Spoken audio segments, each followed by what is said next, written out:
오소영학교 찬양의 본질을 묻다, 이 주제를 가지고 우리가 함께 알아보도록 하겠습니다. 우리 옆 사람과 함께 인사하고 시작하도록 하겠습니다. 참 잘 오셨습니다.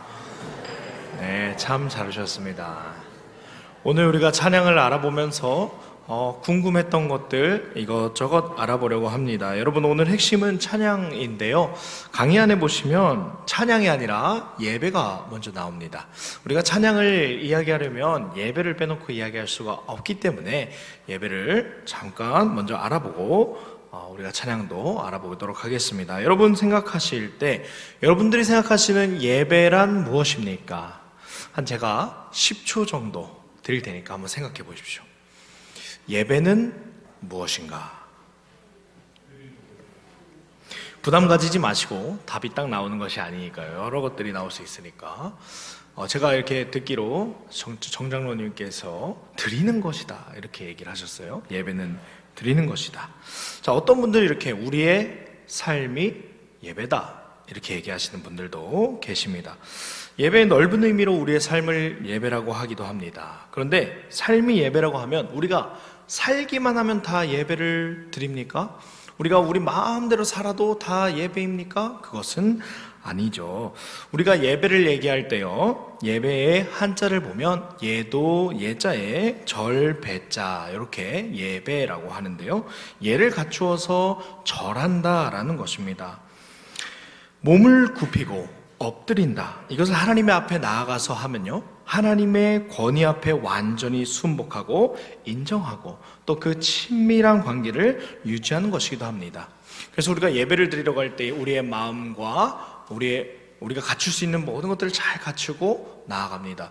여러분, 만약에 여러분께서 대통령과 점심 식사를 한다라고 하면 어떤 옷을 입고 가시겠습니까? 만약에 대통령과 점심 식사를 하는데 저는 유도를 좋아하니까 유도복을 입고 간다, 그러면 아마 기사의 일문에 나오겠죠. 함께하는 교회 모 강도사 유도에 미쳤다, 이렇게 기사가 나올 겁니다. 그런데 우리가 누군가 되게 귀중한 자리에 소중한 사람을 만나러 갈 때 아까 담임 목사님께서 말씀하셨던 것처럼 미리 가기도 하고요, 또 우리의 옷을 정갈하게 입고 가기도 합니다. 옛날에는 어르신들께서 예배당에 슬리퍼 신고 오지 마라, 추리닝 입고 오지 마라 이런 얘기를 하셨었습니다. 그것이 왜 그런 겁니까? 예의를 갖추기 위해서 그런 거죠. 우리가 율법적으로 가는 것이 아니라 우리의 마음을 다해서 표현하자라는 것입니다. 여러분, 예배를요, 영어로는 서비스 그리고 worship이라고 합니다. 최상의 가치를 최고의 하나님께 올려드린다라는 것입니다. 우리가 가진 것 중에요, 최고의 것들로 하나님께 드리는 것입니다. 여러분, 담임 목사님의 책을 보셔서 아시겠지만 담임 목사님께서 최고의 설교를 하시기 위해서 얼마나 열심히 준비하시는지 모릅니다. 저도 옆에서 보고 배우고 있고요. 그렇다면 우리 찬양 인도자들은 어떨까요? 제가 찬양 인도 하고 있는데 콘티를 참 열심히 고민합니다. 왜요? 우리가 최고의 것, 최상의 것을 드려야 하기 때문에 그렇습니다. 여러분, 우리가 예배를 드릴 때 이것을 생각하면 좋을 것 같은데요, 소요리 문답 1번을 보면 사람의 제일 되는 목적에 대해서 이야기하고 있습니다. 하나님을 영화롭게 하고 영원토록 그분을 즐거워하는 것, 이렇게 이야기합니다. 여러분, 그래서 우리가 신자의 삶을 논할 때 이 예배를 빼놓을 수가 없습니다. 예배를 드릴 때 하나님께 영광을 돌리고 하나님께 예배를 하는데, 여러분, 하나님께 우리가 박수 칠 때도요, 그냥 치지 않습니다. 하나님께 영광 드립니다 하고 박수 칩니다. 왜요? 자칫하면 사람에게 갈 수 있기 때문이죠. 그럼 예배 누구한테 드리는 겁니까? 사람에게 박수 치면 사람에게 가게 되죠. 우리가 예배 때 박수 칠 때도 이러한 의중을 가지고 있어야 됩니다. 하나님께 올려드립니다 하는 것을 우리가 알고 있어야 하는 것입니다. 그래서 경외와 존경의 의미를 담아서 우리가 또 예배를 드립니다. 하나님을 깊이 공경하면서 동시에 두려워하기도 하는데, 여러분, 이 두렵다라는 표현이 fear가 아니라 무서워하는 그런 것이 아니라요, 거룩하신 하나님 앞에 떨리는 마음으로 겸손한 자세를 이야기하는 것입니다. 여러분, 모세도 떨기나무 앞에서 겸손하게 자신의 신발을 벗었습니다. 그런 것처럼 우리가 예배할 때에 우리가 이러한 마음을 가지고 나아가야 합니다. 여러분 사도행전 2장 42절이 있는데요. 우리가 예배의 구성 요소를 생각할 때에 이 말씀으로 잘 표현할 수 있을 것 같습니다. 우리 한번 사도행전 2장 42절 함께 읽어보도록 하겠습니다. 시작.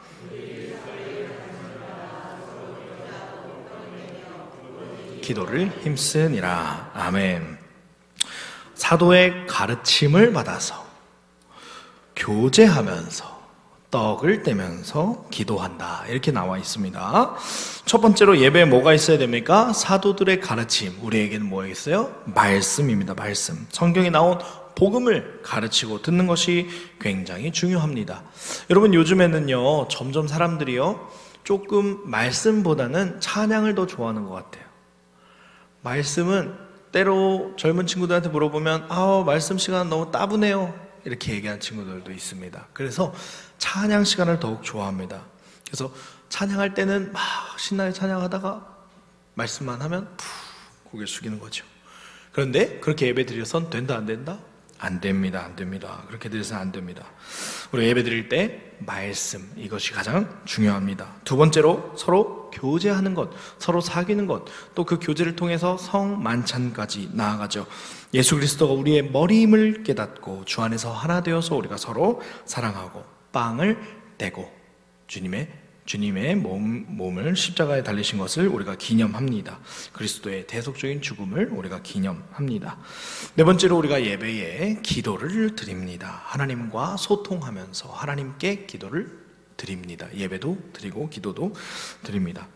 여러분 우리가 이것을 통해서 무엇을 조심해야 하는가 우리가 알 수 있는 것은요, 하나님은 진심으로 경외치 않으면서 드리는 제물과 제사를 받지 않으신다라는 것입니다. 여러분 어떤 제물을 드려야 합니까? 어떤 제사를 드려야 합니까? 성경에 예시가 있습니다. 이스라엘 백성들이 제사를 드릴 때 깨끗하고 건강한 제물을 드려야 되는데 눈멀고 병든 제물을 드리다가 문제가 생겼습니다. 우리의 예배를 드리는 자세도 이와 같이 이런 마음가짐을 우리가 한번 체크를 해봐야 된다는 것이죠. 예배를 한다면서 우리가 다른 짓을 한다거나 우리가 집중을 빼앗기는 일을 해서는 안 될 것입니다. 여러분 두 번째로는 하나님의 명령대로 행하지 않고 그 뜻을 어기는 자들의 제물과 제사. 이렇게 압도적인 담임 목사님, 부교육자를 챙겨주시는 담임 목사님 진짜 다른 데는 없습니다. 네, 감사합니다. 하나님의 명령대로 행하지 않고 뜻을 어기는 자들의 제물과 제사는 또 받지 않으신다라는 것이죠. 제가 전에 사역하던 교회에서요 어떤 한 청년 형제가 찾아왔어요. 찬양팀을 섬기는 청년이었는데요, 자기가 어떤 사람들과 함께 있는데 찬양팀에서 섬기기가 어렵다는 거예요. 그래서 무슨 얘기냐 얘기를 들어보니까 금요기도회를 열심히 섬기고요 다 하고, 그리고 그 팀의 다는 아니고요, 그 팀의 몇 명이 호프집에 간다는 거예요. 호프집에 가서 이제 치킨만 먹으면 좋은데 다른 것도 먹고 마시고 네, 그런다는 거예요. 그래서 너무 힘들다는 거예요. 마음이 힘들다는 거예요. 유혹받아서 힘들다는 그런 이야기를 했어요. 여러분 우리가 예배드리면서 오히려 더욱 구별되고 정결하게 살아가야 되는데 그렇지 못하면 하나님께서 기뻐하실까요? 하나님께서 슬퍼하시겠죠. 하나님 말씀대로 살지 못하는 그 모습을 보고 예배도 받지 않으시겠죠. 하나님은, 세 번째입니다. 하나님의 법을 백성에게 올바르게 가르치지 않고 자기 직책을 충실히 수행하지 않는 제사장의 예배를 받지 않으신다.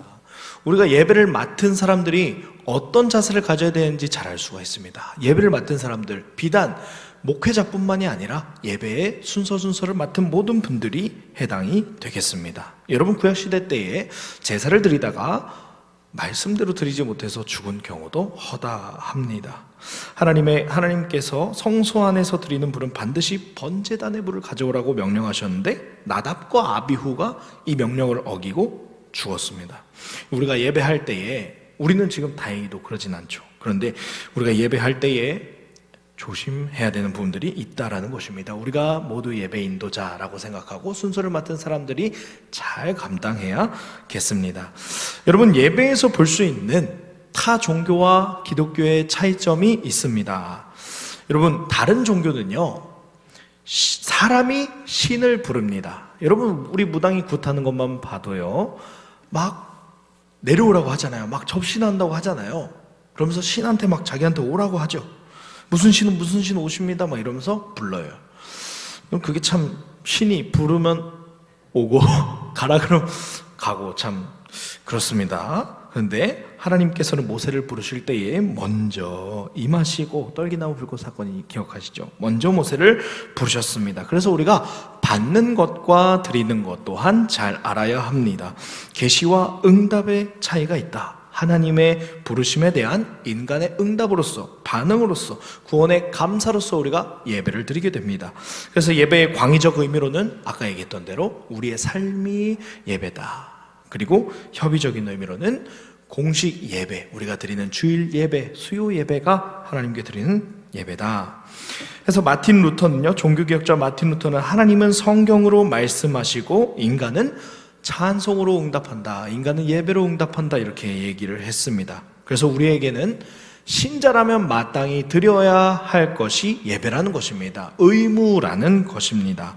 수단이 아니라 목적이라는 것이죠. 하나님의 백성의 의무, 꼭 드려야 하는 것입니다. 그래서 받고 드리는 것이 예배인데요, 여러분, 예배 순서를 통해서도 우리가 알 수가 있습니다. 제가 거기에다가 우리 교회 예배 순서를 한번 적어 봤습니다. 자, 보시면 전주 예배로의 부르심이 있고요, 우리가 찬양을 드립니다. 아래로 향하는 화살표가 있고 위로 향하는 화살표가 있죠. 하나님께서 우리를 부르실 때 아래로 화살표가 향하고, 우리가 하나님께 드릴 때 위로 향한다고 생각하시면 됩니다.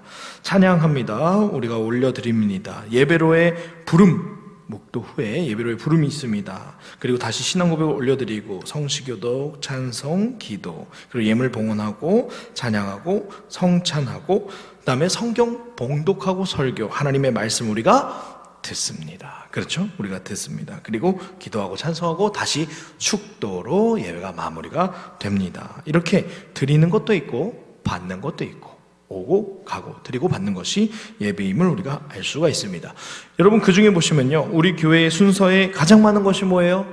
찬양입니다. 찬양, 찬송입니다. 자, 여러분은 찬양을 무엇이라고 생각하십니까? 찬양의 개인적인 정의를 세워보면 좋을 것 같습니다. 거기에 제가 빈칸을 만들어 놨습니다. 여러분, 한번 빈칸에 적어보십시오. 내가 생각하는 찬양은 무엇이다. 한번 제가 15초 정도 시간을 드리도록 하겠습니다. 한번 적어보십시오.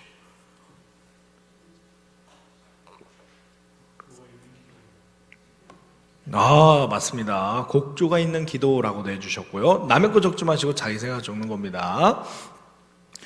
부부는 봐드리겠습니다, 권사님. 곡조 있는 기도 적으셔도 될 것 같아요. 네, 제가 생각할 때 또 너무나도 멋지고 많은 대답들이 있을 것 같습니다. 제가 생각할 때는요, 하나님을 향한 즐거움이 담긴 노래다, 이렇게 생각을 했어요. 여러분들이 생각하신 것도 한번 적어보시고요.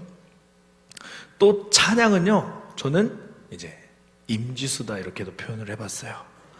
저의 삶으로 기쁘시게 해드리는, 항상 하나님을 기쁘시게 해드리고 싶어서 그렇게 생각을 했습니다. 좀 더 넓은 의미와 좁은 의미가 섞여 있는데요, 어거스틴은 찬송의 3요소로 찬미하는 노래로서 하나님께 드리는 것이다, 이렇게 얘기를 했습니다. 찬미하는 노래로서 하나님께 드리는 것이다. 여러분, 성경에서도 굉장히 많은 본문들이 찬양에 대해서 이야기하고 있는데, 그중에 대표적으로 우리 시편 100편을 한번 펼쳐서 함께 읽어보겠습니다. 가지고 계신 성경책으로 시편 100편,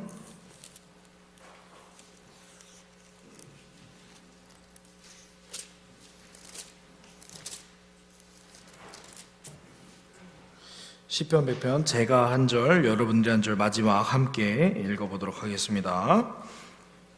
다 찾으셨나요? 시편 100편, 제가 가진 성경책 875페이지.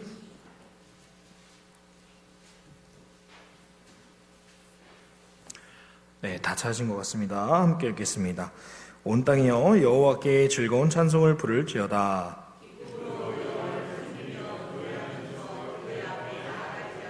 여호와가 우리 하나님이신 줄 너희는 알지어다. 그는 우리를 지으시니요 우리는 그의 것이니 그의 백성이요 그의 기르시는 양이로다.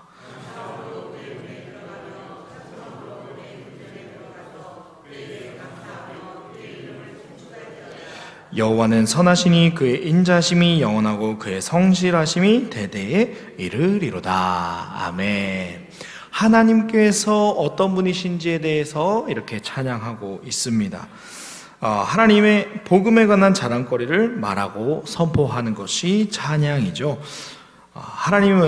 찬양은 하나님의 복음을 자랑하고 또 즐거워하는 유익한 도구가 될 수가 있습니다. 여러분 찬양의 가사만 봐도요, 주의 영광 이곳에 가득해, 벌써 하나님을 찬양하고 있죠. 찬양의 가사가 다른 세상의 유행과는 완전히 다른 것을 우리가 알 수가 있습니다. 그래서 협의적 의미의 찬양은요, 하나님과 복음을 곡조 있는 말로 노래하는 것, 하나님의 성품을, 하나님의 행하신 일들을, 하나님께서 우리를 구원하여 주신 것을 우리가 찬양합니다. 여러분, 오늘 제가 강의를 하면서요, 김명엽 교수님의 책을 통해서 강의를 하고 있습니다. 제가 총신대학교에서 성악을 부전공할 때 교회 음악도 같이 배우는 시간이 있는데, 그때 출강을 오신 교수님이었습니다. 이 교수님께서 찬양 교실에서 얘기하실 때 성경에 나타난 사건 중에서 음악을 만드는 과정과 아주 유사한 사건이 있다, 이렇게 얘기를 해주신 거예요. 여러분 보시면 에스겔서 37장 1절에서 10절 말씀입니다. 우리가 다 읽어보고 싶지만 시간이 없기 때문에 우리가 아마 여러분 앞에 보이시죠? 저는 안 보이네요. 자, 네, 우리 함께 한번 앞에 보시면서 읽어보도록 하겠습니다. 아마 7절과 8절을 제가 적어놓은 것 같은데 우리 한번 다 같이 읽어보겠습니다. 시작. 이에 내가 명령을 따라 대언하니 대언할 때에 소리가 나고 움직이며 이 뼈 저 뼈가 들어맞아 뼈들이 서로 연결되더라. 내가 또 보니 그 뼈에 힘줄이 생기고 살이 오르며 그 위에 가죽이 덮이나 그 속에 생기는 없더라. 에스겔 선지자가 하나님의 인도에 따라서 산에 올라갔는데 거기에 있는 뼈들이 하나하나 하나님의 명령에 따라서 합체가 되는 거죠. 첫 번째로 여러분, 소리가 나고 움직인다. 이것을 리듬과 음정으로 우리가 볼 수가 있습니다. 첫 번째로 소리가 나는 것입니다.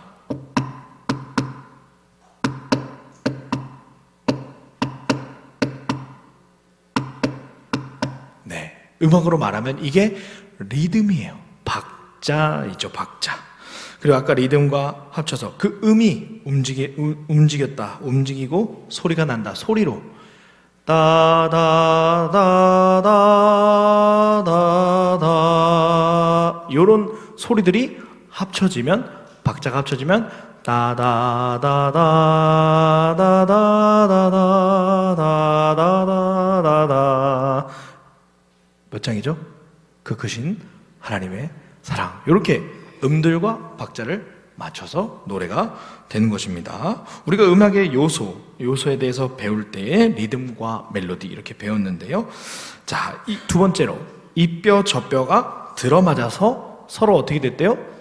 연결되더라. 융합과 균형입니다. 융합과 균형. 음악이 아주 굉장히 중요합니다. 제가 야외 선교단이라는 중창으로 합창으로 선교하는 동아리에 속해 있습니다. 45년 정도 된 역사를 가진 동아리입니다. 제가 33기이고요. 제가 그 동아리를 대학교에서 만나서 부전공까지 코 꿰어서 하게 됐습니다. 이렇게 찬양을 할 때에, 그리고 노래를 만들 때에 밸런스가 굉장히 중요합니다. 밸런스와 앙상블이 굉장히 중요한데, 나 혼자 찬양하겠다고 막 큰 소리 내면 될까요? 음들이 잘 맞아야 완전 화음이 착 나오죠. 불협화음 하면 듣기 싫은 소리가 나오잖아요. 우리가 다른 파트와 다른 파트들끼리 이 화음이 딱 맞을 때 엄청나게 아름다운 소리를 우리가 느낄 수가 있습니다. 이 뼈가 저 뼈가 들어맞아서 서로 연결되더라. 이것을 융합과 균형으로 교수님께서 말씀을 하셨습니다. 자, 그리고 세 번째로는 힘줄과 살에 대해서 이야기를 합니다. 이것을 강약과 속도로 우리가 볼 수 있을 것 같습니다. 여러분, 음악을 들으실 때에 혹시 연주회나 칸타타에 가셔서 들을 때, 이분들 참 실력이 참 좋구나 여러분 어떤 것을 보고 판단하십니까? 무엇이냐면요, 가장 기본적으로 알 수 있는 것은 샘여림입니다. 샘여림. 얼마나 잘 맞는지, 그리고 얼마나 잘 샘여림을 표현하는지, 이것이 아주 중요한 것입니다. 피아노가 나오면 조용히 여리게 부르고, 포르테가 나오면 부들부들 떨면서 강하게 부르는 그런 것들을 잘 표현하면 표현할수록 잘한다고 할 수가 있겠죠. 강약이 이렇게 중요하고 속도도 아주 중요합니다.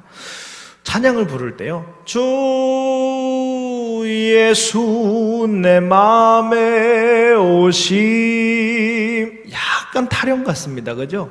속도가 조절이 돼야 될 것 같아요. 네, 이런 부분들을 우리가 잘 조절하면서 알 수가 있겠죠. 아, 이 사람이 잘 하는구나, 이것을 우리가 알 수가 있겠죠. 그리고 마지막으로 제일 중요한 것은 그 생기, 루아흐, 이것이 창세기 1장 2절에 하나님의 영을 표현할 때도 쓰이는 단어인데요, 이 노래의 음악에 하나님을 담지 않는다면 죽은 찬양이다, 그것은 찬양이 아니다라고 할 수가 있겠죠.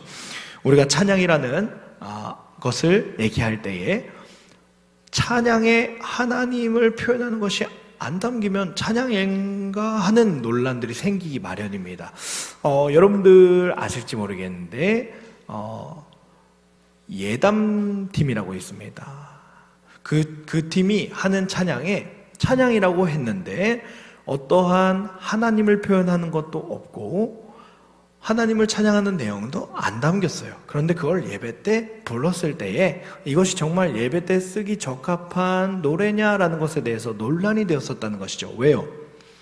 하나님에 대한 내용이 없었기 때문에.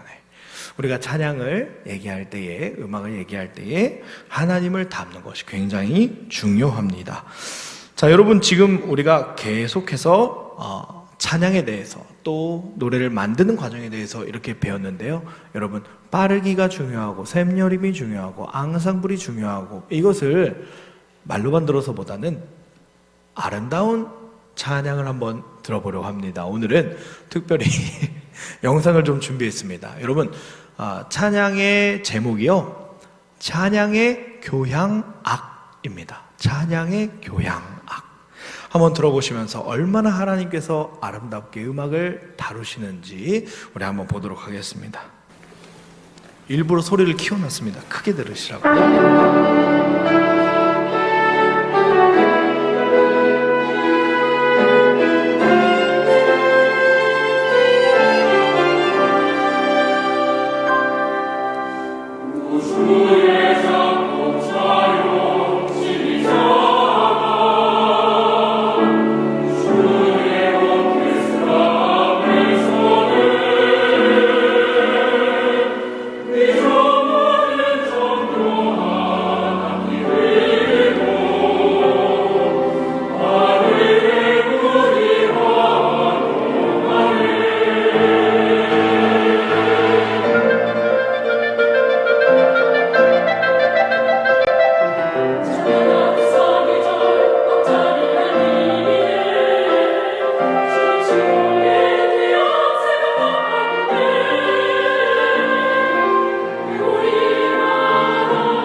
저희도 박치게 되네, 그죠?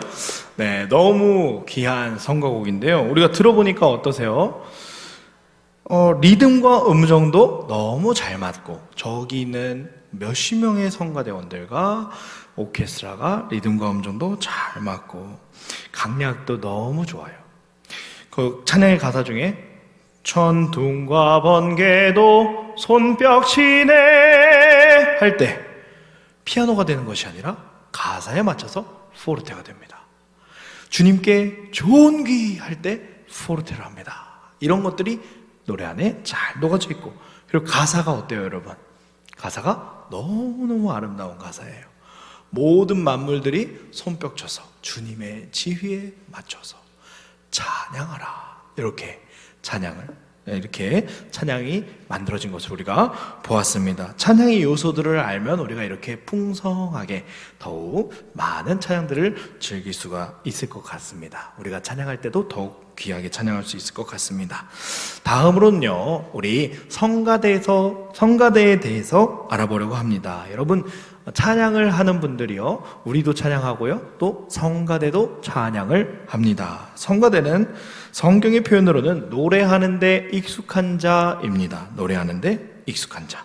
우리 교회에 이 성가대가 아주 많이 있죠. 성가대가 멋있게 찬양합니다. 화음을 맞춰서 쫙 부릅니다.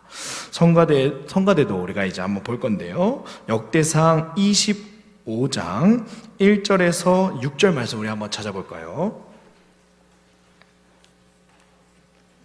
역대상 25장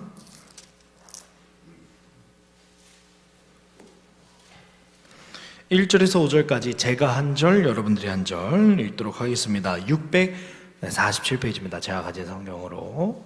역대상 25장 1절에서 6절까지 제가 한 절, 여러분들 한 절 읽겠습니다. 다윗이 군대 지휘관들과 더불어 아삽과 헤만과 여도둔의 자손 중에서 구별하여 섬기게 하되 수금과 비파와 재금을 잡아 신령한 노래를 하게 하였으니 그 직무대로 일하는 자의 수요는 이러하니라.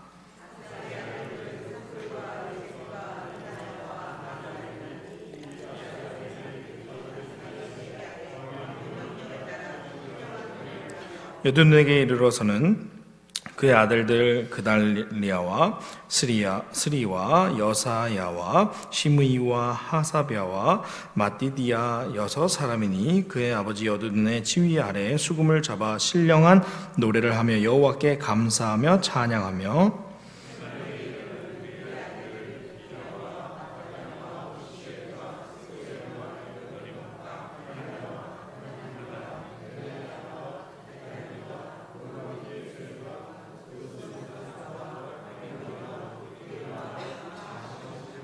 다 같이 읽겠습니다. 이는 다 헤만의 아들들이니 나팔을 부는 자들이며 헤만은 하나님의 말씀을 가진 왕의 선견자라. 하나님이 헤만에게 14 아들과 3 딸을 주셨더라. 아멘.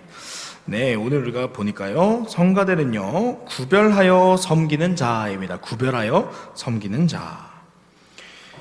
구별하여 섬기는 자 앞에서 찬양을 할 때에 대표의 성격이 있습니다. 그래서 성가대원들은요, 모범이 되어야 됩니다. 모든 예배의 순서에 적극적으로 반응하고요, 적극적으로 참여해야 합니다. 여러분, 장로님들이 앞에서 기도를 하십니다. 왜 기도하십니까? 대표로 기도를 하십니다. 우리 성가대는요, 우리 성도들을 대표하여 찬양하는 것입니다. 성가대원들도 예배 인도자인 것이죠. 구별되어서 실제로 앉기도 합니다. 성가대석이 따로 있죠. 여러분, 만약에 멋있게 찬양하고 예배를 안 드린다던가 아니면 설교 시간에 바로 엎드려서 잠을 자면 어떻게 될까요? 안 되겠죠. 네, 성가대로서 모범을 보여야 되는데 안 되는 것이겠죠. 아까 이야기한 것 같이 예배는 드리고 받는 것이기 때문에 우리가 온전히 예배를 잘 드려야 됩니다. 자, 신령한 노래를 하는 자들, 이렇게 되어 있습니다. 예배 시간에 하나님을 찬양하는 온전한 찬송을 불러야 한다라는 것이죠. 이와 더불어서 하나님만 찬양하는 온전한 마음도 우리에게 있어야 되겠습니다. 신령한 노래를 하는 자들, 하나님께 온전히 찬양하는 자들. 먼저 예배 중에 하는 찬양은 어때야 된다? 하나님을 찬양해야 된다. 갑자기 제가 예배 인도하다가 트로트를 부릅니다. 될까요? 안 되겠죠. 그러면 안 되겠죠. 찬양을 불러야 되죠. 우리가 또 나를 뽐내는 마음보다는 하나님을 찬양하는 마음이 우리에게 있어야 합니다. 성가대원들은 그런 마음들을 가지고 하나님께 영광을 돌려야 합니다. 자, 그리고 여호와 찬송하기를 배워 익숙한 자, 이렇게 되어 있습니다. 달란트를 받은 자로서 봉사하면서 성악이라든지 시창이라든지 합창이라든지 이런 음악 실력들 또한 키우려고 꾸준히 노력을 해야 됩니다. 그래서 성가대 연습을 이렇게 얘기하기도 합니다. 하나님을 만나기 위한 연습이다, 이렇게 얘기하기도 합니다. 저도 계속해서 저도 부전공으로 성악을 했지만 자주 집에서도 그러고 자주 이렇게 피치를 체크한다거나 호흡을 어디로 보내는지 이 공명을 하는 것들을 자주 합니다. 호흡 연습도 합니다. 왜 그럴까요? 계속해서 갈고 닦고 더 최고의 것을 하나님께 드리기 위해서 그러는 것이죠. 우리 성가대원분들도 연습하실 때에 그러한 마음을 가지고 연습하셔야 합니다. 마지막으로 여호와 찬송하기를 배워서 익숙한 자, 아까 얘기했던 것처럼 시창도 있고 청음도 있고 호흡도 있고 발성도 있고 이런 것들을 준비하시고 또 찬양할 때에 옆 사람의 소리를 잘 들으면서 융합된 소리로 밸런스를 잘 내면서 우리가 찬양을 해야 되겠습니다. 여러분, 이제 성가대를 넘어서요, 찬송가와 복음가에 대해서 이야기하려고 합니다. 여러분, 찬송가와 복음가에 대해서 확실하게 구분하실 줄 아시나요? 어떤 분들은 이제 요 책 무슨 책입니까? 찬송가 책에 있으면 찬송가지, 찬송가에 없으면 찬송가가 복음성가고, 이렇게 얘기하시는 분들이 계십니다. 여러분, 어떤 찬송들을 보면요, 미국에서 만든 찬송들이 담겨 있기도 하고 여러 가지 찬송이 담겨 있습니다.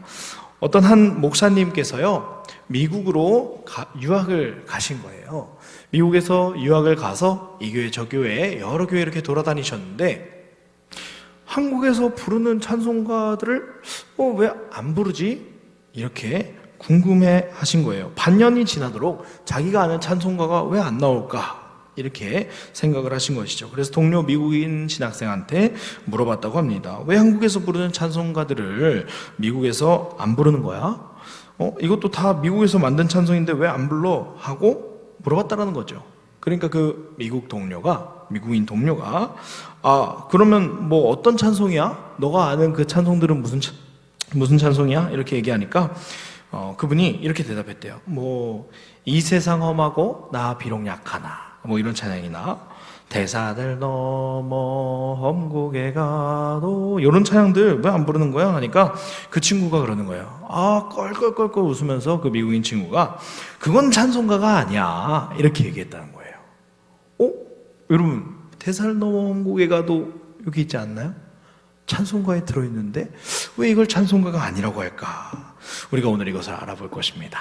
자, 여러분, 찬송은요, 영어로 hymn이라고 합니다. 찬송은 hymn이라고 하고 영어로는 song이라고 합니다. 복음성가는 영어로 song이라고 합니다. 찬송가는 hymn, 복음성가는 song이라고 합니다. 찬송가학에서는 이것을 더 깊게 세부적으로 분류하기도 하는데요, 오늘 우리는 두 가지만 알아보려고 합니다. 여러분, 아까도 얘기했던 찬송이란 어거스틴의 3요소를 다시 한번 얘기하자면요, 찬미하는 노래로 누구를 향해야 됩니까? 하나님을 향해야 됩니다. 먼저 찬미에 대해서 생각해 보겠습니다. 여러분, 19장을 보시면요, 찬송가 19장을 보시면 찬미하는 내용입니다. 찬송가 19장 보시면, 제가 눈이 안 좋네요, 잘 안 보입니다. 자, 찬송가 19장을 보시면 찬송하는 소리 있어 사람 기뻐하도다, 하늘아버지의 이름 거룩거룩하도다, 세상 사람 찬양하자. 누구한테? 거룩하신 하나님께 할렐루야. 할렐루야도 하나님 찬양하는 거잖아요, 그죠? 하나님께 이렇게 찬양하는 것입니다. 여러분, 복음성가는요, 말 그대로 복음적입니다. 복음적입니다. 그래서 특징이요, 십자가를 잘 찬양하고요, 거듭나고 구원을 찬양하고요, 부르심과 영접에 대해서 찬양하고요, 회개와 고백, 용서에 대해서 찬양하고요, 그리고 신앙 체험, 이렇게 찬양을 합니다. 여러분 가진 찬송가 544장을 한번 보시면요, 찬송가의 544장. 울어도 못하네, 힘써도 못하네, 참아도 못하네. 누가 뭘 못한다는 거예요? 사람이 못한다는 거죠. 예수님에 대한 고마운 마음은 있습니다. 울어도 못하네, 눈물 많이 흘려도 겁을 얻게 못하고 죄를 씻지 못하니 울어도 못하네, 십자가에 달려서 예수 고난 당했네, 나를 구원하실 이 예수밖에 없네. 예수님께서 나를 구원해 주신 것에 대한 감사하는 내용은 있는데 찬미하는 내용이 없다는 거죠. 그런데 오늘 복음가의 특징이 다 담겨 있어요. 십자가의 고백들, 거듭남과 구원, 그리고 부르심과 영접에 대한 것들, 회개와 고백에 대한 것들, 그런 것들을 다 담아놨습니다. 여러분, 찬송가에 또 이런 복음성가가 있죠. 대표적으로 십자가 내가 처음 볼 때에 나의 마음의 큰 고통 사라져, 오늘 믿고서 내 눈 밝았네, 참 내 기쁨 영원하도다. 복음가는 사람을 향하고 십자가의 구원의 감격을 많이 찬양을 합니다. 여러분, 반대로 복음가를 알아봤으니까 찬송가를 보면요, 예배적입니다. 찬송가는 예배적입니다. 찬양하고 경배하고 감사하고 존귀, 이런 것들을 찬양합니다. 영광을 찬양합니다. 여러분, 찬송의 특징은요, 예배적이라는 것입니다. 우리가 오늘 몇 장 불렀죠? 8장 불렀습니다. 8장. 찬송가 8장을 불렀는데요, 거룩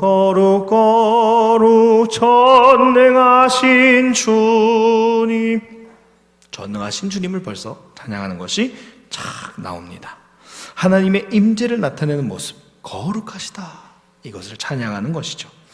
그래서 이 가사가 찬송가는 문학적이고 심미적이다, 이렇게 이야기를 합니다.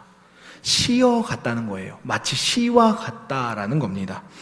69장을 보시면, 69장의 찬송가를 한번 보시면, 온 천하 만물 우러러 다 주를 찬양하여라, 할렐루야 할렐루야, 저 금빛 나는 밝은 해, 금빛 나는 밝은 해, 저 은빛 나는 밝은 달, 이런 것들을 시어로 잘 문학적으로 표현을 해 놓았습니다. 아주 아름다운 시예요.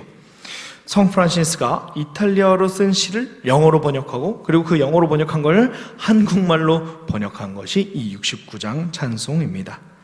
아름다운 말로 이렇게 쌓아 올리는 것이죠. 여러분, 시의 한자를 보면 말씀 언변에 절사자를 쓰는데, 이렇게 아름다운 말들로 찬송가는 잘 이렇게 쌓는다는 것을 우리가 알 수가 있습니다. 그에 반해서 복음성가는 가사가 대중적이고 쉬운 언어, 일상적인 언어를 사용합니다.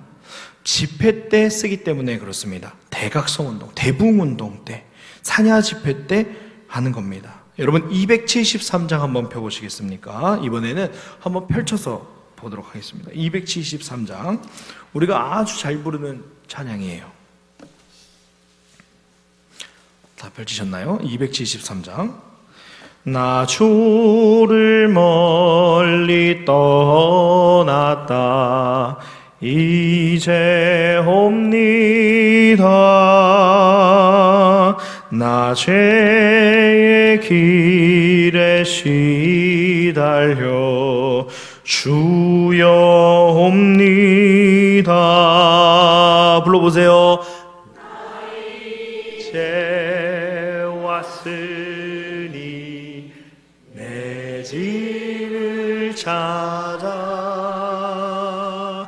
주여 나를 받으사 맞아 주소서. 아멘.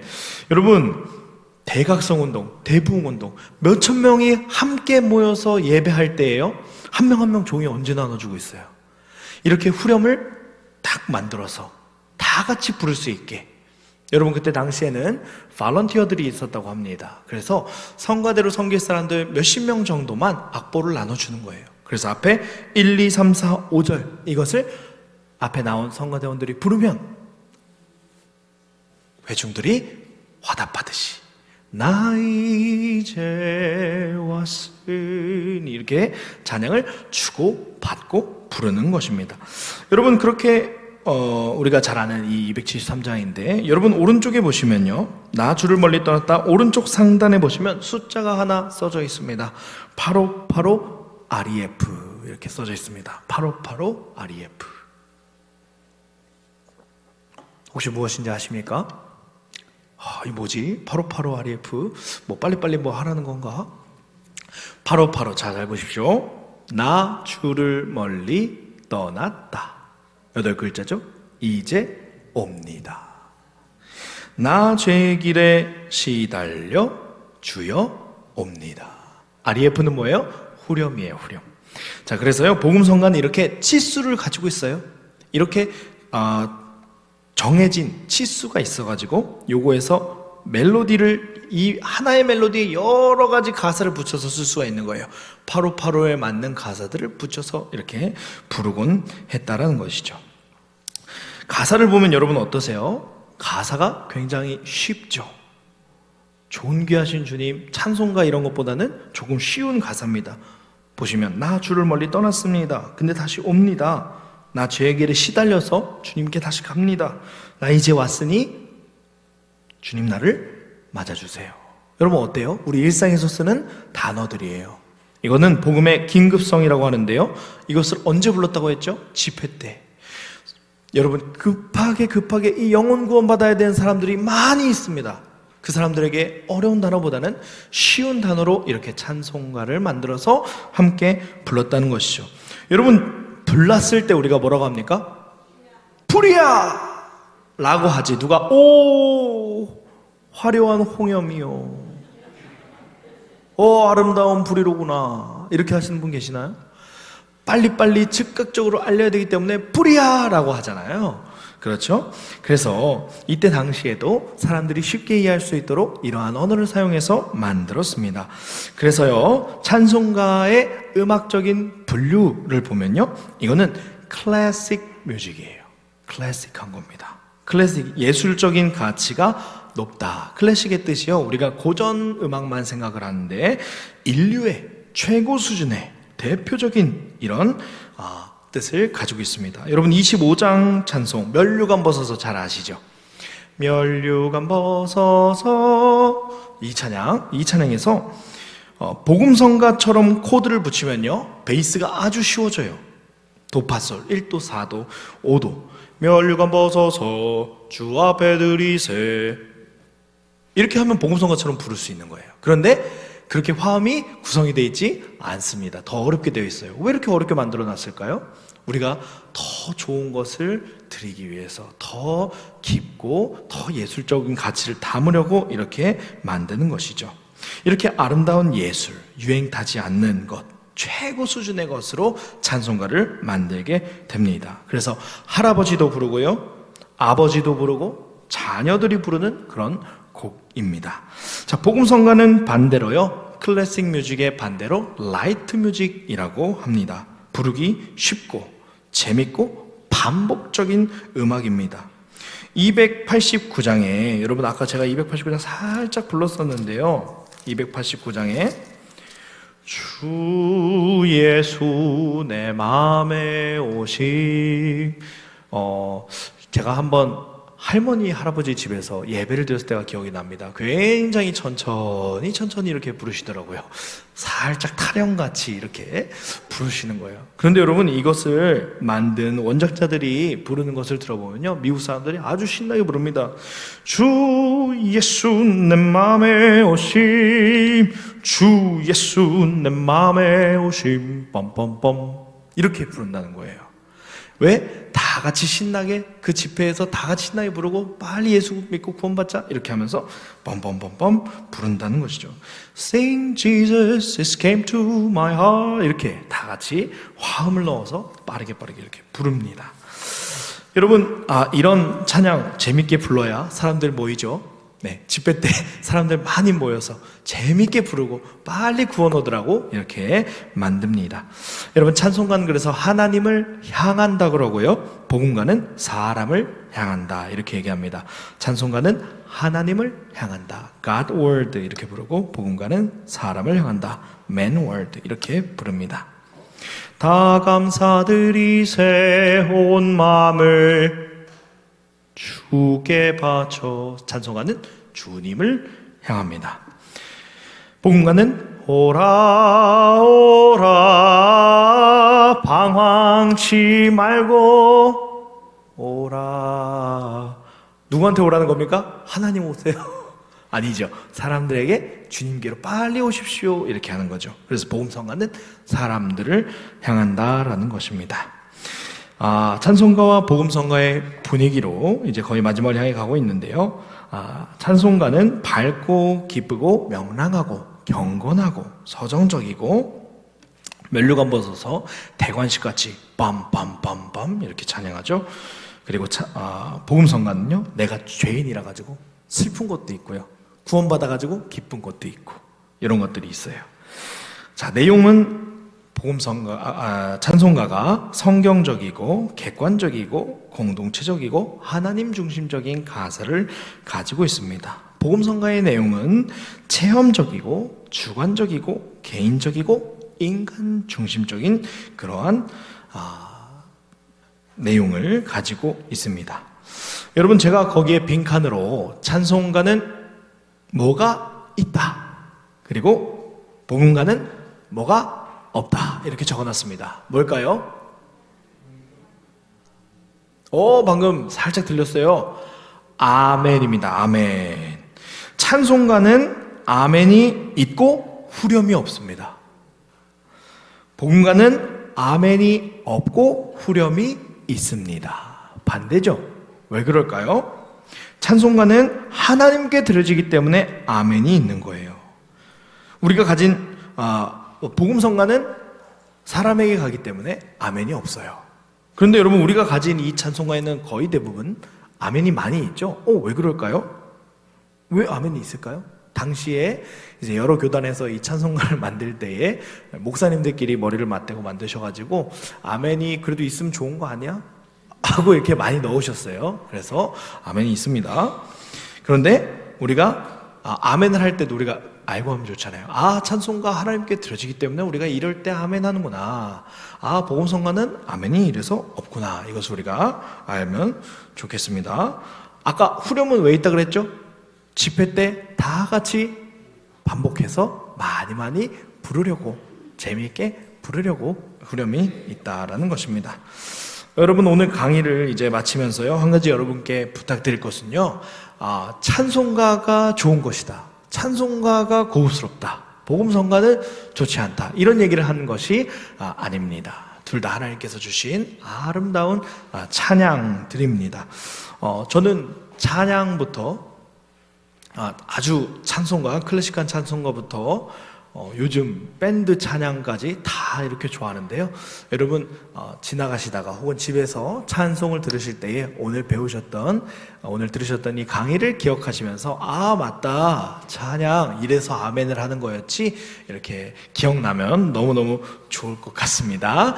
네, 감사합니다. 잘 들으셔서 감사하고요. 제가 기도하고 마치도록 하겠습니다. 하나님